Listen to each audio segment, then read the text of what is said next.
ओम भूर्भुवः स्वाहा तत्सवितुर्वरेण्यं भर्गो देवस्य धीमहि धियो यो नः प्रचोदयात्। ओम नमः शिवाय।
आप किसको ढूंढ रहे हैं?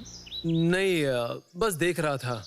अच्छा, इस त्रिशूल और खड़क की पूजा करते हैं आप लोग? ये ऐसा वैसा त्रिशूल नहीं है और खड़क भी नहीं है। ये स्वयं देवी माँ का खड़क, बाबा भोलेनाथ का त्रिशूल। आपको कैसे पता? आप कौन हैं? देखने पर किसी बड़े परिवार के लगते हो। मैं राजचंद्र दास हूँ, कलकत्ता से आया हूँ। लेकिन आप मेरे सवाल का जवाब नहीं दे रहे। ये खड़ग और त्रिशूल को भगवान के अस्त्र के तौर पर आप लोग पूजा करते हैं, लेकिन कैसे पता चला कि ये अस्त्र भगवान के हैं? देवी माँ ने सपने में हमारे गांव के बहुत लोगों को बताया। कैसे? फिर सुनिए, इस जगह के आसपास कोई भी नहीं रहता है। हमारा गांव यहाँ से 3 कोस की दूरी पर है। एक बार टिड्डों की वजह से हमारे गांव की सारी फसल बर्बाद हो गई। हम लोग परेशान हो गए थे। फिर देवी माँ ने एक रात सपने में आकर कहा कि यहाँ किसी पेड़ के नीचे अस्त्र दबाया हुआ है। उन अस्त्र की पूजा करने से माँ हमारी रक्षा करेगी। फिर हमने बहुत मुश्किल से इस पेड़ को ढूंढा। पेड़ की जड़ खोदने से ये अस्त्र हमें मिले। तब से हम लोग इन अस्त्रों की जिस तरह से सुरक्षा करते हैं, माँ भी हमारी वैसे ही रक्षा करती है। उसके बाद से न कभी टिड्डे आए और न ही कभी फसल बर्बाद हुई। लेकिन ये धारणा तो गलत भी हो सकती है। ये 2 अस्त्र कैसे आप लोगों की विपदा से रक्षा करेंगे? नहीं बेटा, ऐसा मत बोलो बेटा। मुझे समझ में आ रहा है कि आपको मेरी बात पर विश्वास नहीं हो रहा है ना। प्रमाण चाहिए? बताता हूँ, सुनो। एक बार समुद्री डाकू लोगों ने हमारे गांव में लूटमार शुरू कर दी थी। उस समय उनके सरदार ने देखा कि अंधेरे में खड़ग उसकी तरफ आ रहा है।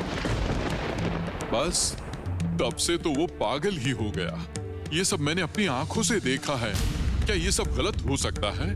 बेटा तुम भी माँ के आगे हाथ जोड़ के कुछ मांग लो। माँ किसी को खाली हाथ नहीं भेजती है। माँ सबकी रक्षा करती है। ठीक है, मेरी एक नाव गायब हो गई है। उसी नाव से मेरा सारा सामान आने वाला था। अगर वो नाव नहीं मिली तो हम लोग मुसीबत में फंस जाएंगे। ला पाएंगे? आपके ये अस्त्र मेरी नाव को वापस ला पाएंगे? उनकी रक्षा कर पाएंगे? कर पाएंगे बेटा, जरूर कर पाएंगे, बिल्कुल कर पाएंगे। माँ की इच्छा होने से पानी में शिला तैरती है। जब विश्वास से सब कुछ मिल सकता है तो फिर तर्क की क्या जरूरत है? जय माँ, जय माँ। अगर किसी तरह से सबूत मिल जाए जो घटनाएं हो रही है वो सब झूठी है, कोई धोखा है, लेकिन कोई सबूत भी तो नहीं है। और राजचंद्र दास बिना किसी सबूत के कभी विश्वास नहीं करता। छोटे मालिक, छोटे मालिक। सरदार, नाव की खबर मिली? हाँ छोटे मालिक, कुछ सिपाही नदी के किनारे से बहुत दूर गए थे। वहाँ देखा नदी के दलदल में वो नाव फंस गई थी। हाँ छोटे मालिक। नदी के दलदल में नाव फंस गई? हाँ छोटे मालिक। सारा दिन ढूंढकर आखिर में यही नदी की दलदल में नाव मिली है। सरदार, जिन्होंने देखा है क्या वो सही है? हाँ छोटे मालिक, सिपाहियों ने यही बताया। चलो ना, आपके साथ मैं भी आता हूँ, देखते हैं क्या हालत है। चलिए चलिए चलिए ना, आइए मेरे साथ।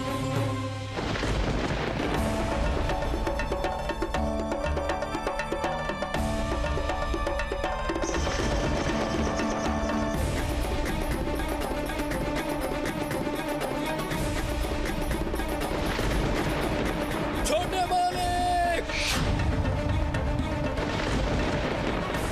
इधर देखिए। छोटे मालिक, इधर देखिए। छोटे मालिक। छोटे मालिक, सत्यानाश! नाव जहाँ फंसी है वहाँ से किनारे कैसे आएगी? उसमें इतना सारा सामान है। वो तो पूरी जगह दलदल से भरी है। एक बार गिर गए तो बचना मुश्किल है। सिर्फ और सिर्फ माँ ही उनकी रक्षा कर सकती है। छोटे मालिक, आप सिपाहियों को लेकर उस झोपड़ी में चले जाइए, मैं देखता हूँ क्या कर सकता हूँ। सरदार, तुम लकड़ी का तख्ता बिछाओ, देखना कोई दुर्घटना ना होने पाए। यात्रा में कोई दुर्घटना हो जाए ये मैं नहीं चाहता। बाबा, मैं कह रहा हूँ कि देवी माँ के पेड़ के सामने उन अस्त्रों के आगे एक दिया जला। माँ ही रक्षा करेंगी, माँ ही सबका बचाव करेगी। पंडित जी, बचाव कार्य माँ खुद आके तो करेंगे नहीं, करेंगे तो मेरे लोग ही। इसलिए खामखा आप लोगों के अस्त्रों को क्यों मुसीबत में डालूं, बताइए तो। तुम्हें तो नाव की कोई खबर ही नहीं मिल रही थी, पर फिर आखिर में मिली ना। उसके बाद भी माँ पर इतना अविश्वास।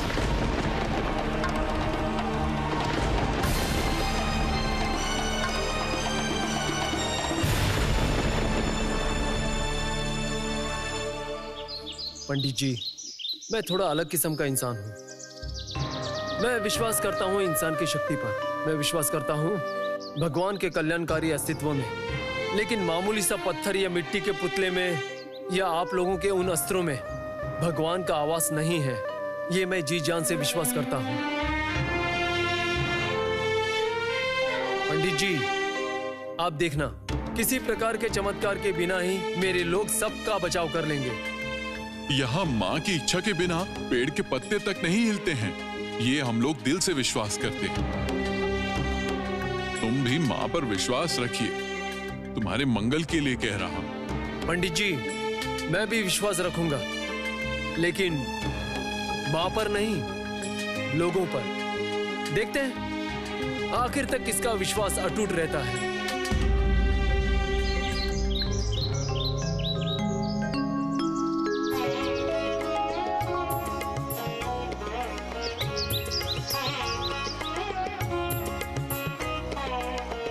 चूड़ा और गुड़ का सेवन कीजिए। घर में अनाज की कमी है।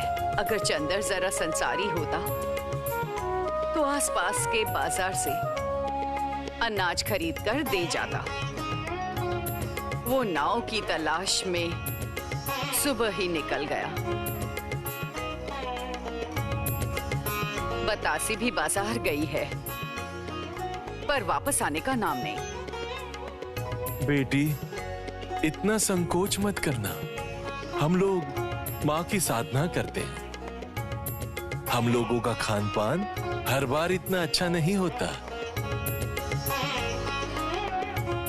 जब जितना मिलता है उतना ही माँ के पास मांगकर ग्रहण करते हैं। ये जो कुछ भी मिल रहा है ये बहुत है। वो जरूर हमारे लिए कुछ न कुछ भेजेंगे।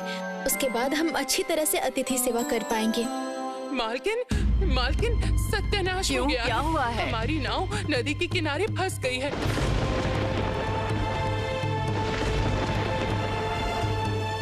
और वहाँ बहुत बड़ा दलदल भी है। ऐसा है क्या? मैं कह रहा हूँ बेटी, चलो ना, हम सब लोग मिलके वहाँ जाते हैं। नाव में तो सब हमारे अपने लोग हैं। बाबा, मुझे भी वहाँ पर ले चलिए ना। वहाँ जाने के लिए तो मैं भी उतावली हो रही हूँ, लेकिन वहाँ जाके भी तो किसी को बचा नहीं पाऊंगी।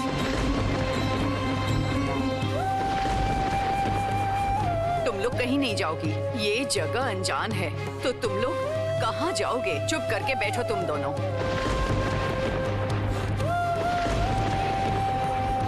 बेटी, मैं ये कह रहा हूँ, आप लोगों की छोटी बहू पर देवी माँ का आशीर्वाद है। वो जब जाना चाहती है, उसे जाने दीजिए। शायद माँ ही उसको बुला रही है।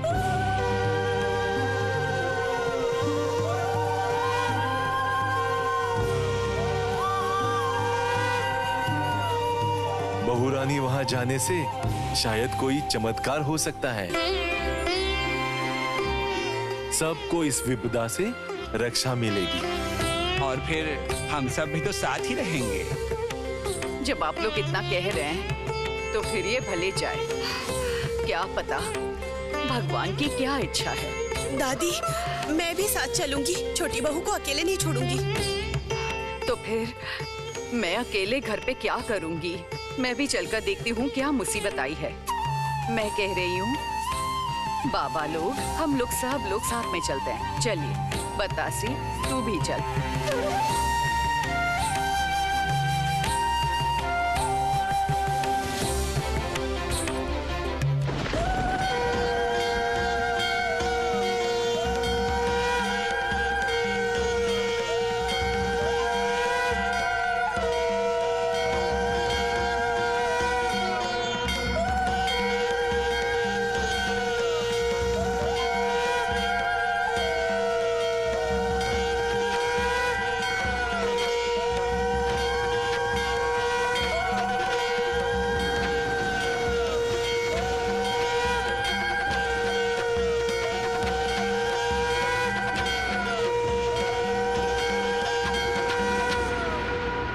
ये बहुत ही पवित्र जगह है।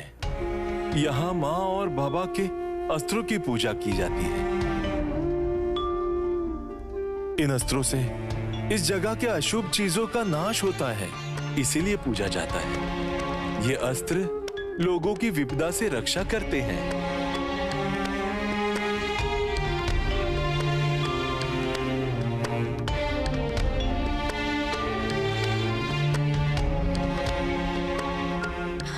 सबकी रक्षा करना, स्वस्थ रखना, नदी के दलदल में कोई विपदा ना आ जाए। प्रणाम साधु बाबा। कल्याण हो। ये लोग? ये दोनों कोलकाता के प्रीतराम दास की बहुएं हैं और ये है प्रीतराम दास की बुआ।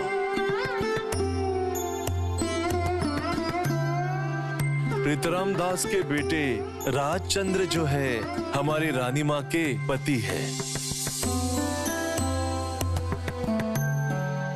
उनकी नाव दलदल में फंस गई है, इसीलिए रानी बेटी यहाँ मन्नत मांग रही है।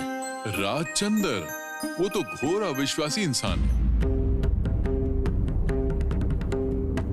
उनको मैंने कहा था कि माँ के पेड़ के आगे दिया जलाने के लिए।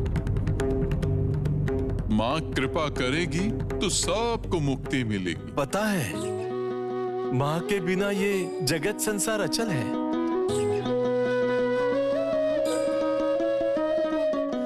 अगर राजचंद्र पूजा नहीं भी करे तो उसकी अर्धांगिनी करेगी और इसी से माँ संतुष्ट हो जाएगी।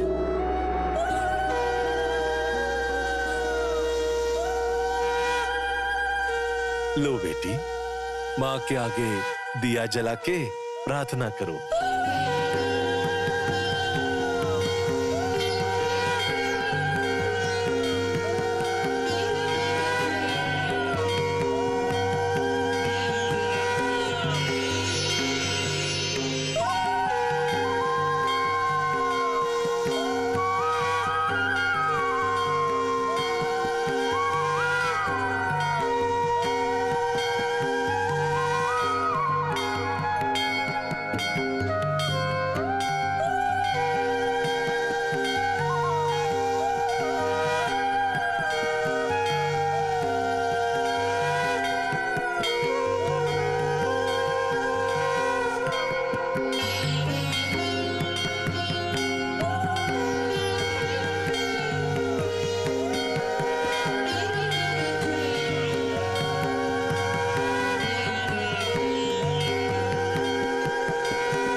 मालिक, बहुरानी और बाकी सब वहाँ पेड़ के नीचे भगवान की पूजा कर रहे हैं। सरदार, तुम यहाँ रुको, मैं आता हूँ। हाँ ठीक है छोटे मालिक। चलो।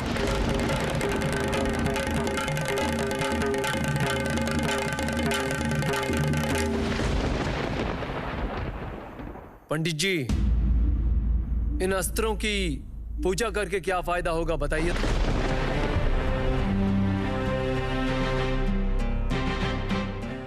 इन अस्त्रों को भगवान अपने हाथों में उठाते हैं, क्या ये किसी ने देखा है?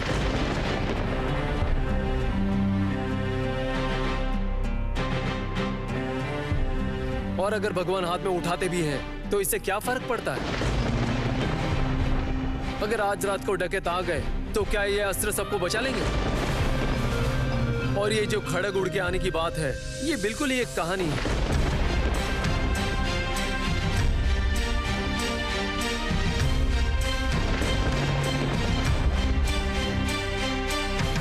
ये सब कहानियां इस जगह का प्रचार करने के लिए की गई है। प्रचार क्यों होगा? विश्वास।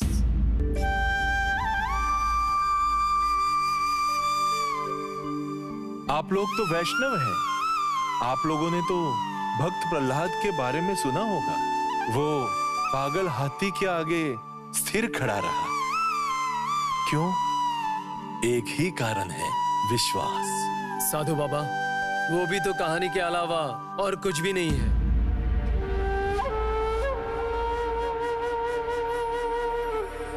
सुनिए जी, जरा यहाँ आएंगे?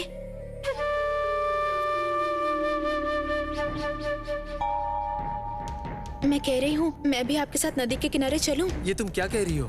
तुमने सुना नहीं, लोग नदी के दलदल में फंस गए हैं, कोई उतर नहीं पा रहा है। अगर भूल हो गई तो नदी के दलदल में समा जाएंगे। मुझे ठीक से समझ नहीं आ रहा है कि उनकी रक्षा मैं कैसे करूंगा, और तुम वहां जाके क्या करोगी? मैं कुछ व्यवस्था करता हूँ, तुम लोग वापस लौट जाओ।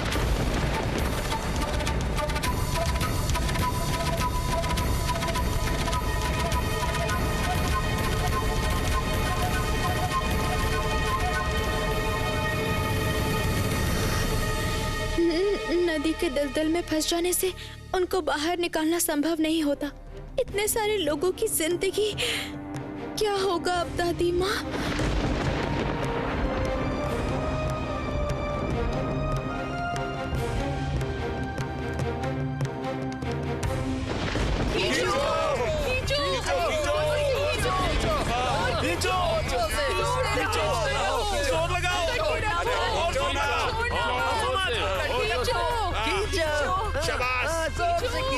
खींचो और जोर से, जोर लगाओ, जोर लगाओ, शाबाश, और जोर से लगाओ, और जोर से,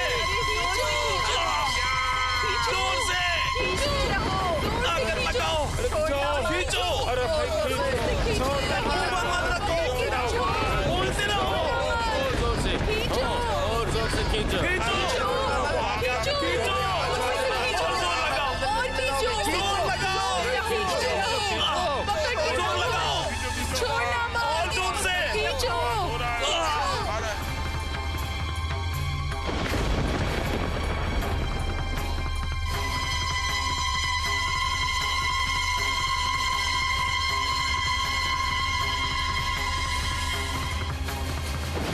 रानी, तुम लोग सब यहाँ क्यों आए हो?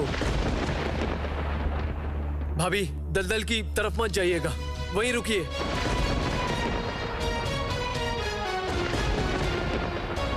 इस तरह क्या ये लोग आ पाएंगे? रानी, इसी तरह आना पड़ेगा, लकड़ी का तख्ता बिछा नहीं सकते।